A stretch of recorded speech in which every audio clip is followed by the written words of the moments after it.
Good evening, ladies and gentlemen. I want to thank you, too, for having me and most especially for caring about the work of the Empire State Pride Agenda. I share your joy in the year's successes and your determination to win tomorrow's battles. But above all, I want to say just a word or two in the time I'm allowed tonight about common cause. I grew up on the south side of Chicago, not the nation's garden spot by any means. In the 50s and the 60s, much of that time on welfare.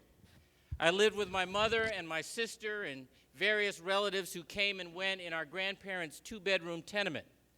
My mother and sister and I shared one of those bedrooms and a set of bunk beds, so you go from the top bunk to the bottom bunk to the floor, every third night on the floor. I went to big, broken, segregated, overcrowded, sometimes violent public schools. I can't remember a time when I didn't love to read, but I don't remember actually owning my own book until 1970 when I was 14 years old, and I won a scholarship to Milton Academy, a famous old boarding school outside of Boston. There were a lot of things that we didn't have in our old neighborhood, but one thing we did have was a community, because that was a time when every child was under the jurisdiction of every single adult on the block. If you messed up down the street in front of Ms. Jones, she'd go upside your head as if you were hers, right? And then call home. So you got it 2 times. Despite what so-called conservatives would have you think, there was a lot of emphasis on personal responsibility and hard work. But those adults also wanted us to understand. Those adults also wanted us to understand that a community is about seeing your stake in your neighbor's dreams and struggles, as well as your own. I don't remember much talk about guys or gals being out in our neighborhood. Frankly, I don't even remember talk about guys or gals being in. Our struggles seem to be about poverty and racism. But there was a sense that social justice was a matter of common cause, that everybody had a stake in that. When I was about 10 years old, the Supreme Court struck down laws that prohibited blacks and whites from marrying. It didn't touch me directly, but I understood that that decision was rooted in the principles of fairness and equality. And that even if that decision wasn't about my present choices, it was still about me.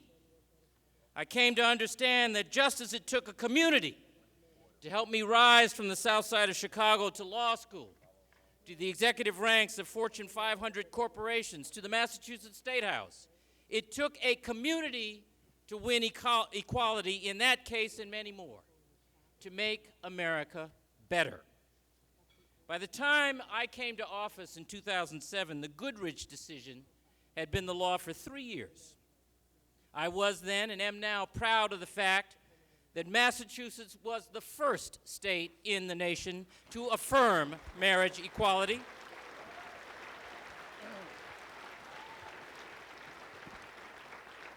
And I'm proud of you here in New York, but don't you forget who was the first. And I enjoy being able to assure people elsewhere that in the time since, the sky hasn't fallen and the ground hasn't opened up to swallow us all. Instead, thousands and thousands of good people, people who contribute to the well-being and vitality of our society, have been free to marry whomever they love. Just as they do in New York now, the people of Massachusetts come before their government as equals. But the waters had not yet calmed when I came to office. A constitutional amendment to ban marriage equality was brewing. That very first spring, we beat that back. The next year, I signed a bill repealing a centuries-old law, revived, by the way, by Governor Romney and others to frustrate marriage equality, that barred out-of-state couples from marrying in Massachusetts.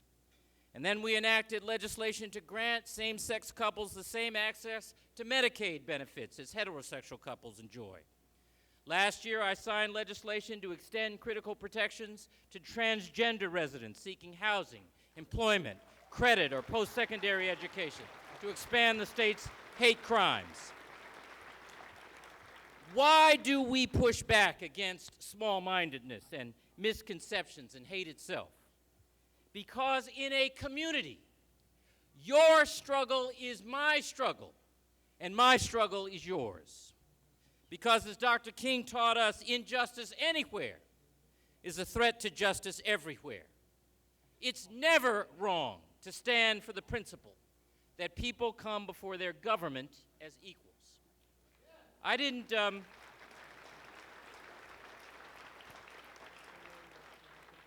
as Mark knows, I didn't realize just how personal your struggle was at first. Our youngest daughter tells the story about that day in June of 2007 when lawmakers voted down once and for all the constitutional amendment banning marriage equality. A spontaneous celebration erupted outside the State House. While I stood before the crowd on the front steps, thanking them for their advocacy and their support, our youngest daughter, Catherine, watched quietly from the crowd.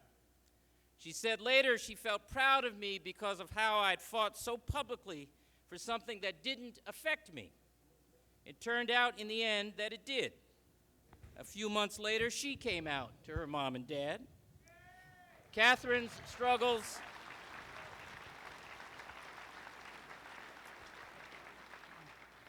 The point is, Catherine's struggles are mine, and mine are hers. That's the way it is in a family.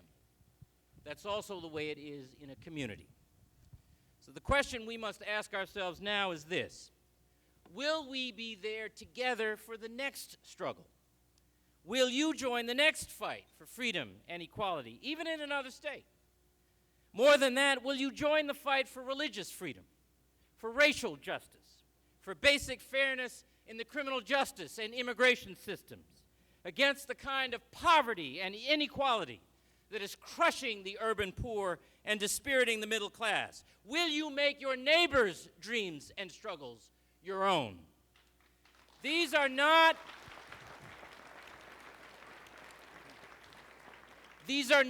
existential questions. In a few weeks' time, we will choose between two very different visions for our country. One maintains that each of us is on his or her own. It turns its back on the left out and the left back and says, in essence, I've got mine, get yours. The other recognizes our common destiny and our common cause and asks us to turn to each other rather than on each other. One and only one of these competing visions has a place in it for community. At the Democratic National Convention last month, I told a story about the Orchard Gardens Elementary School in Boston. Thanks to an infusion of new ideas and tools and a little new money, this once chronically underperforming school is in the midst of a profound transformation. In less than a year, proficiency measures at Orchard Gardens improved 70%. The school has gone from one of the worst schools in the district to one of the best in the state. At the end of my first visit about a year and a half ago, the first grade, led by a veteran teacher, gathered to recite for me. First, they presented a poem, sort of a paean to multicultural tolerance, and I stood and started to applause, and the teacher said, "Not yet, Governor." And then those first graders proceeded to recite much of Dr. King's "I Have a Dream" speech, and I was overcome, as I always am, by the soaring poetry of that sermon. And I stood to applaud again, and the teacher said, "Not yet, Governor." And then she began to ask those 6- and 7-year-olds questions. What does creed mean? What does nullification mean? Where is Stone Mountain? And as the hands shot up to answer her questions, I realized that she had taught those little girls and boys not just to memorize, but to comprehend that speech. The part that I left out of the Orchard Garden story when I told it at the convention is this. This past February, 20 first graders from Orchard Gardens arrived in Washington on what was, for most of them, their first flight on an airplane. They went to practice reciting the "I Have a Dream" speech one more time, this time under the towering monument honoring Dr. King on the National Mall. Later that afternoon, they, along with their bashful principal and their loving, dynamic teacher, went to the White House to recite to the President of the United States. watching them run around the South Lawn, burning off nervous energy while they waited, or gawking at the unfamiliar splendor of the interiors, or asking where the bathroom is, or staring in bug-eyed disbelief when President Obama walked into the diplomatic reception room. They could have been any 6 or 7-year-olds. And yet I'm certain that they felt important that day simply because someone made them feel worthy. It was extraordinary that that someone was the President of the United States. But what matters most is that someone made them feel worthy. That someone showed an interest in and a stake in their dreams and struggles. If we are to be a national community with common destiny and common cause, then we must see those children as our children too, yours and mine. Their struggles as our struggles. For this country to rise, they must rise. And we have a common stake in that. So I celebrate Pride Agenda and its victories for social justice in the LGBTQ community. But I also ask you to see your stake in the broader struggle, too, and to act on it. Thank you so much for having me tonight.